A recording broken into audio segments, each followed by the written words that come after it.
Every parent I know has said it at least once. My kids are always on their phone. But don't give up hope. Your kids aren't unreachable. They just need a captivating story worth remembering. And one tired, drunk teenager driving alone at night is about to show them exactly what one bad decision really costs.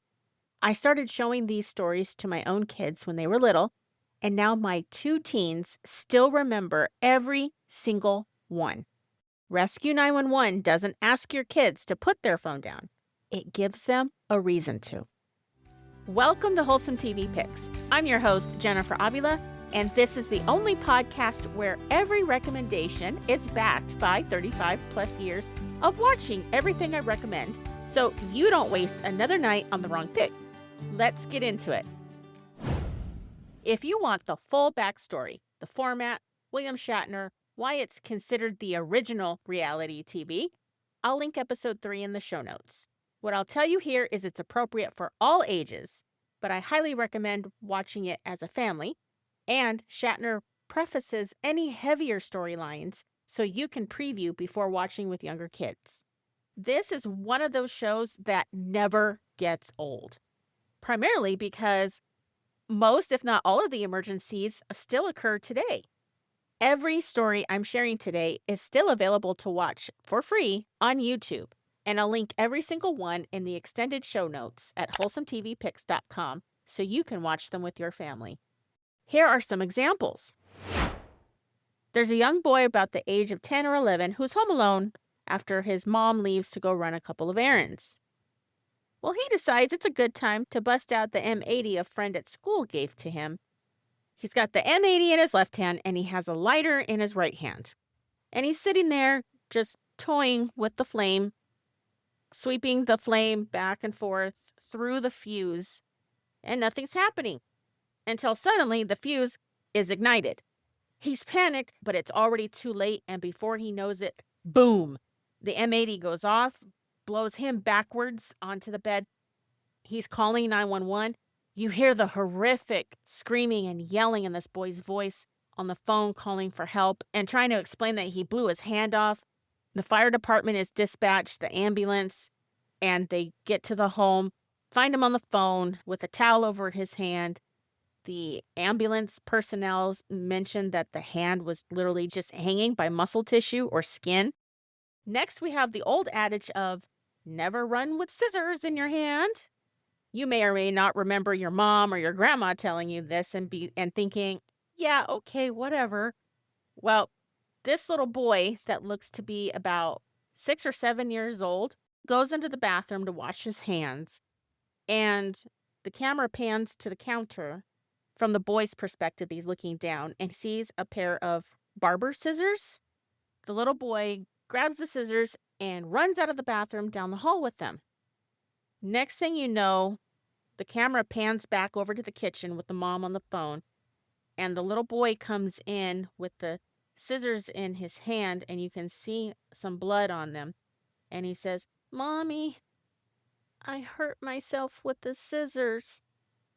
No faster does the mom put the phone down than the boy collapses on the floor. When the paramedics arrive, they ask to see the scissors. They're able to measure the depth of penetration from the scissors based on where the blood stopped. It was, I think, 2 inches, and he's rushed to the hospital.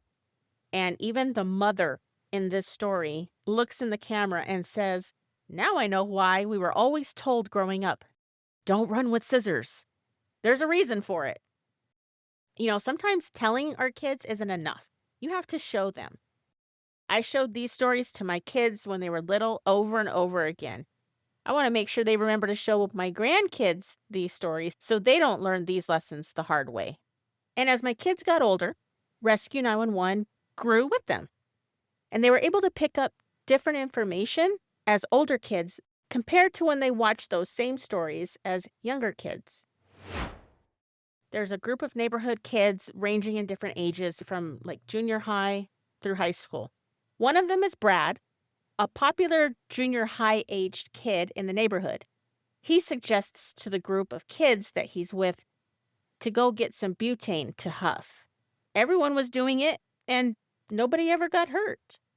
On this day, however, when these kids returned home, Brad is no more than halfway up his lawn when he suddenly collapses right there on the front lawn. His friend says, "Hey, buddy, stop joking. Hey, get up. Get up." The friend is yelling, and then before he knows it, everyone's screaming, and there's a big commotion. A neighbor hears the commotion, hops her fence, runs down the street.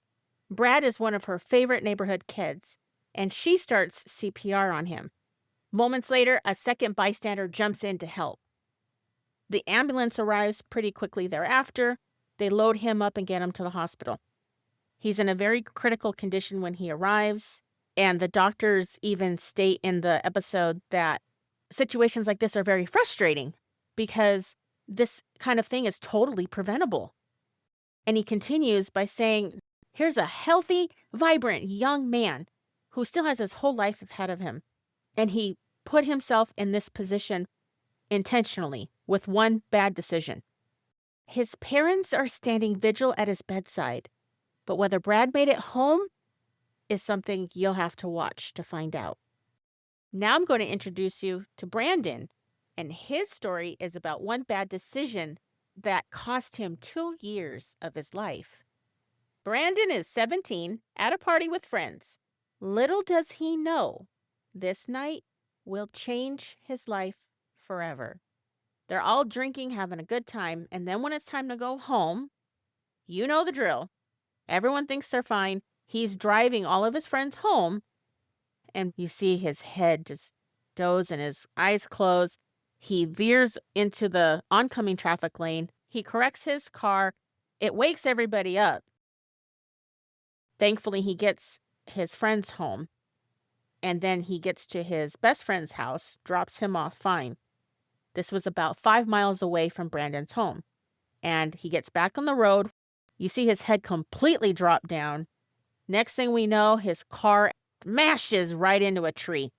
The paramedics arrive, the police, they're extracting Brandon out of the car when his best friend comes across the scene himself and recognizes Brandon's license plate. So his friend turns around, goes home, and calls Brandon's parents. His parents rush to the emergency room. He's in a coma. There were no changes over the next several weeks, and the hospital decided to transfer Brandon to a rehabilitation center where he remained in a coma for a few more weeks. And when he awoke, he couldn't speak or walk and was just laying there. And what I love most about this story, like so many other Rescue 911 stories, is you actually get to see real footage that his family took of Brandon in the rehab center, waking up and having to relearn everything.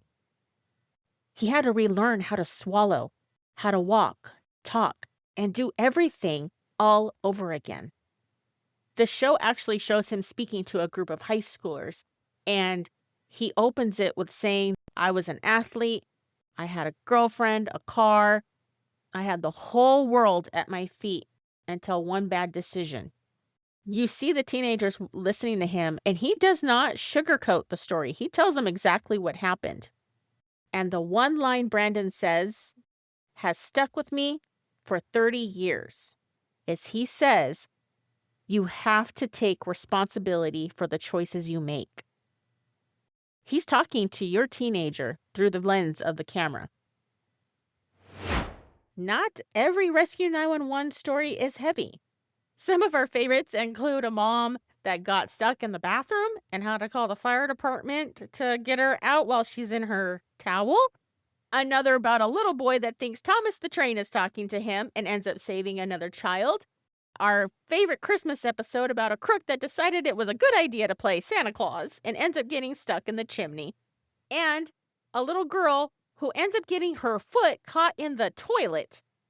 There's a wonderful compassionate story about some girls that called the wrong number and ended up saving a stranger's life and created a new lasting friendship. I will link a ton more stories for you to check out in the extended show notes at wholesometvpicks.com. There isn't a better family TV series to sit down and watch with your children. If this episode helped you even a little, Would you share it with just one person?